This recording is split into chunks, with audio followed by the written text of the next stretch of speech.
जय हिंद दोस्तों, मैं मैथ ब्लास्टर पर आकाश तिवारी आज फिर से आप सभी फौजी भाइयों तथा सभी छात्र छात्राओं का बहुत बहुत स्वागत करता हूं। तो जैसा कि हमारा मैथ में टॉपिक नंबर सिस्टम चल रहा था, तो आज हम उसी के आगे देखेंगे। अब देखो दोस्तों कि ये प्रश्न आपको एक पैटर्न जो है, ये हर आपके एग्जामों में ये पैटर्न आपको दिखेगा और सबसे सरल तरीका भी आपको मैं आज बताऊंगा कि इसे आप कैसे कर सकते हो। तो ये सिर पैर वाला आप लोग से कई बार प्रश्न पूछा गया होगा, रीजनिंग में भी ऐसा प्रश्न आपको आ जाता है और मैथ का भी ये प्रश्न आपका ये बन जाता है। तो प्रश्न क्या कह रहा है कि भेड़ तथा कबूतरों के एक समूह में 32 पैर हैं तथा सिरों की संख्या 10 है, तो उस समूह में कबूतरों की संख्या कितनी है। तो सबसे पहले आपको पता होना चाहिए कि हमको दो यहाँ पर चीज दिए, एक भेड़ दिया है और एक जो दिया है वो कबूतर है। तो सबसे पहले हमको पता होना चाहिए कि भेड़ के कितने पैर होते हैं और कबूतर के कितने पैर होते हैं। तो आपको पता है कि जो भेड़ होते हैं, तो भेड़ के जो पैरों की संख्या होती है वो 4 होती है और जो कबूतरों की पैरों की संख्या होती है वो 2 होती है। ठीक, तो यहां पर आपसे कह रहा है कि कबूतरों की संख्या बताना है। तो आपको पता है कि यहां पर अगर हम कहें भेड़ की पैरों की संख्या आपने कहा 4 होती है, कबूतरों के पैरों की संख्या आपने कहा 2 होती है, तो मैंने एक सवाल आपसे पूछा, अच्छा बताओ भेड़ के सिर कितने होते हैं। तो आप कहोगे अच्छा मजाक कर रहे हैं सर, तो भेड़ के तो एक ही सिर होता है। तो मैंने कहा अच्छा कबूतर के कितने सिर होते हैं, तो फिर भी आपने कहा सर आप मजाक कर रहे हो, तो कबूतर का भी सिर एक होता है। तो इसका मतलब कि आपको पता चल गया कि सिर तो एक होते हैं। मैंने कहा सिर तो एक होते हैं, लेकिन संख्या जो बदलती है वो क्या बदलती है, पैरों की संख्या ही तो बदलती है। तो आपने कहा हाँ सर बिल्कुल सही आपने कहा। तो यहां पर इसका मतलब कि सिर जो है वो आपके दोनों के बराबर होते हैं, लेकिन जो सिरों की संख्या जो दिए है वो 10 दिए। इसका मतलब उस समूह में जो जानवर है, या जो कह सकते हो कि भेड़ और कबूतरों की जो संख्या है वो मात्र 10 है। क्योंकि सिर अगर 10 है तो 10 में भेड़ भी है और आपके कौन है, कबूतर भी है। ठीक, अब यहाँ भेड़ कबूतर जो संख्या है वो 10 है। अब उनमें से पैर 32 हैं। अब इसमें कितने कबूतर है और कितने भेड़ है, यही तो आपको अगर पता चल जाए तो आप तुरंत से आंसर दे दोगे, लेकिन अगर तुरंत से पता चल जाता तो हम बताते ही क्यों। तो आज समझना है आपको कैसे। तो अब यहाँ कबूतरों की संख्या आपसे पूछा है, तो हमने कहा ठीक, आपने कबूतर लिखा। अब यहाँ कबूतर के पैर की संख्या होती कितनी है, तो आपने कहा 2 होती है। अब हमने कहा जो भेड़ होते हैं वो भेड़ के पैरों की संख्या कितनी होती है, तो आपने कहा 4 होती है। हमने कहा यहाँ तक कोई दिक्कत आपको नहीं है। तो आपने कहा कि कबूतर के पैरों की संख्या 2 होती है, भेड़ के पैरों की संख्या 4 होती है, लेकिन हमसे पूछ रहा है कि कबूतरों की संख्या हमको बताना है। तो आप हमेशा याद रखना कि जो चीज पूछे उसको तुम दिमाग से निकाल देना, और जो न पूछे उसको दिमाग में रख लेना, आपका उत्तर आ जाएगा। देखो कैसे, हमने कहा कबूतर पूछ रहा है तो हम कबूतर को छुपा देते हैं और हम भेड़ को ले लेते हैं। तो भेड़ मुझे दिखा, भेड़ के सिर तो बराबर ही होते हैं, उससे तो तुमसे लेना देना कुछ है नहीं।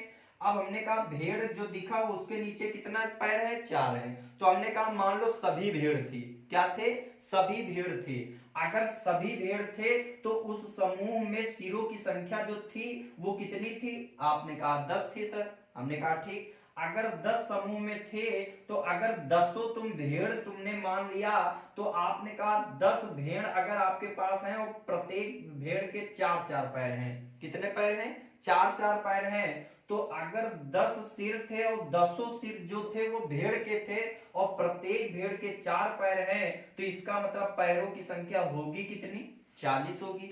बोलो 40 होगी कि नहीं होगी। तो इसका मतलब 40 होगी। तो लेकिन आपने कहा सर 40 इसमें निकल रहा है, लेकिन उसमें तो 32 ही दिए। तो मैंने कहा कि यहाँ पर 32 आपको दिए और आपके अकॉर्डिंग निकला 40, इसका मतलब कितना ज्यादा आ गया, आपने कहा 8 पैर ज्यादा आ गए। तो इसका मतलब 8 पैर क्यों ज्यादा है, तो 8 पैर क्यों ज्यादा है? क्यों? क्योंकि तुमने कबूतर जो उसमें शामिल थे, तो कबूतर के होते हैं तो 2 पैर, लेकिन तुमने उसको पैर कितने मान लिए? 4। तो इसका मतलब तुमने 2 गुना ज्यादा माना कि नहीं माना? अब तुमने जो 2 गुना ज्यादा माना था और ये इसको 2 गुना तुमको कम करना पड़ेगा कि नहीं करना पड़ेगा? तो इसका मतलब इसके तो 4 पैर होते हैं, तो इससे तो कोई फर्क नहीं पड़ा, लेकिन कबूतर को अगर तुम 4 पैर उसके लगा दोगे तो फर्क पड़ेगा कि नहीं पड़ेगा? तो यहां से तो कोई फर्क नहीं पड़ा, पड़ा तो कितना फर्क पड़ा? 2 का फर्क पड़ा कि नहीं पड़ा? 2 से 4 हुआ तो कितना ज्यादा आया? तो आपका 2 ज्यादा आया, लेकिन सवाल में कितना ज्यादा आ रहा है? 8। तो 2 बराबर 8, तो 1 बराबर कितना हो जाएगा? 4। इसका मतलब कबूतरों की जो संख्या थी वो कितनी थी? 4 थी। आ गया आपका उत्तर। अब देखो कैसे, हमने कहा 4 कबूतर थे, तो अब 4 कबूतर थे, एक कबूतर के कितने पैर? आपने कहा 2 पैर, तो हमने कहा ठीक है। तो अगर यहाँ पर आपने एक कबूतर के 2, तो 4 के कितने होंगे? तो आपने कहा 8 होंगे। अब उस समूह में थे कितने सिर? तो आपने कहा 10। तो 10 में अगर 4 कबूतर थे तो 6 कौन रहे होंगे? भेड़। तो अब प्रत्येक भेड़ के कितने पैर होते हैं? तो प्रत्येक भेड़ के 4। तो इसका मतलब 6 के कितने होंगे? तो 24 होंगे। अगर अब जोड़ लो तो 24 8 कितना होता है? 32 होता है कि नहीं होता है? बोलो, आपका हो जाएगा कि नहीं हो जाएगा? तो नोट कर लो इसे। अब देखते हैं इसी पर ये प्रश्न आपका अगला है, तो इसे कैसे करोगे? तो कह रहा है एक चिड़ियाघर में चूहे एवं कबूतर हैं, यदि कुल सिर जो है वो 90 है तथा पैरों की संख्या 224 है, तो कबूतरों की संख्या बताओ। तो हमसे कबूतरों की संख्या पूछ रहा है, तो इसका मतलब कबूतर के कितने पैर होते हैं? 2। और चूहे के कितने पैर होते हैं? तो 4 होते हैं, पता है। अब आपको ये भी भूल जाओ तो आप एक छोटा सा रूल याद रख लो, आपका आंसर हमेशा आ जाएगा। देखो कैसे, हमने कहा अगर आपको कभी भी अगर 2 पैरों वाला अगर आपको उत्तर चाहिए, तो कितने? 2 पैरों वाला, तो आपको याद रखना है कि 2 पैरों वाला अगर आपको उत्तर चाहिए तो हमेशा याद रखना कि सिर का गुणा हमेशा 4 से कर देना। 2 पैर है तो 4 से गुणा, अगर 4 पैर है तो समझ सकते हो 2 से गुणा कर देना। फिर वहां पर माइनस हमेशा क्या कर देना? पैरों की संख्या। किसकी संख्या? पैरों की संख्या। पैरों की संख्या को माइनस कर देना और अपान 2 कर देना। तो माइनस प्लस भी कर सकते हो, क्योंकि हमेशा याद रखना कि बड़े में छोटा ही घटता है। और अगर आपको यही अगर 4 पैरों की संख्या, किसका? 4 पैरों वाला अगर आपको उत्तर चाहिए तो हमेशा याद रखना कि सिर का गुणा 2 में कर देना और प्लस माइनस पैर। पैर का मतलब प्लस माइनस इसलिए लगाया कि अगर आपका बड़ा अगर पैर ये वाला पैरों की संख्या बड़ा हो और सिर में अगर 2 से गुणा करने पर पैरों की संख्या आपकी कम आ रही है तो आपका माइनस आ जाएगा अगर घटाओगे। तो ऐसा कुछ नहीं, अगर ये बड़ा है तो इसमें घटा देना और अगर ये बड़ा है तो इसमें घटा देना, आपका घटाना ही है और वो हमेशा प्लस में ही होगा और बटे 2 कर देना। ठीक, अब इसे हम अप्लाई भी कर सकते हैं। देखो कैसे, हमसे कबूतरों की संख्या पूछा है तो कबूतरों के लिए सिर में कितने से गुणा करेंगे? 4। फिर क्या करेंगे? पैरों की संख्या घटा देंगे, फिर कितने से भाग करेंगे? 2 से।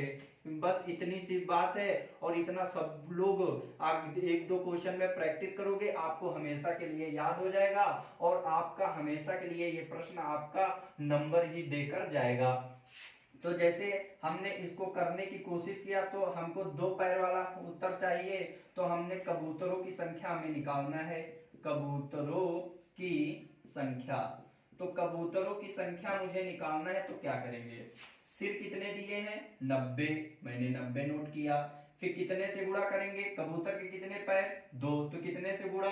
4, तो यहाँ पर 4 से गुणा करेंगे और माइनस पैरों की संख्या कितनी दी है? 224, तो यहाँ 224 कर देंगे और बटे 2 कर देंगे। बोलो कर दोगे कि नहीं कर दोगे?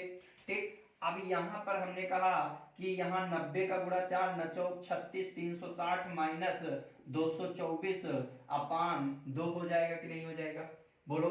अब यहाँ पर जैसे ही आपने किया 360 माइनस 224, तो 360 में 224 आप घटाओगे तो आपका कितना बचेगा, तो आपका 136 बचेगा। कितना बचेगा, आपका 136 बचेगा। और 136 का आधा करोगे तो कितना आएगा, तो आप 68 आएगा। कितना आएगा, 68 आएगा। तो यहाँ पर कबूतरों की जो संख्या आएगी वो कितनी आएगी, 68 आएगी कि नहीं आएगी। तो आप नोट कर लो इसे, आप 68। अब अगर तुमको 4 पैरों वाला कहीं चूहे की संख्या पूछ देता तो आप हमेशा क्या करना कि सिर कितने हैं 90, 90 का गुणा 2 में कर देना। 180 पैर कितने हैं 224, तो 224 में 180 घटा दोगे तो बचेगा कितना 44, और 44 का आधा करोगे तो कितना आएगा 22। इसका मतलब चूहों की संख्या कितनी होगी, 22 होगी। तो अगर आपको ये वीडियो समझ में आया है और आपको अगर ये ट्रिक मेरी अच्छी पसंद आई है, अच्छी लगी है, तो इसे जरूर से जरूर शेयर करना और लाइक करना। अगर आपने अभी तक सब्सक्राइब नहीं किया है मेरे चैनल को तो इसे जरूर से जरूर सब्सक्राइब कर लीजिए। बोलो जय हिंद।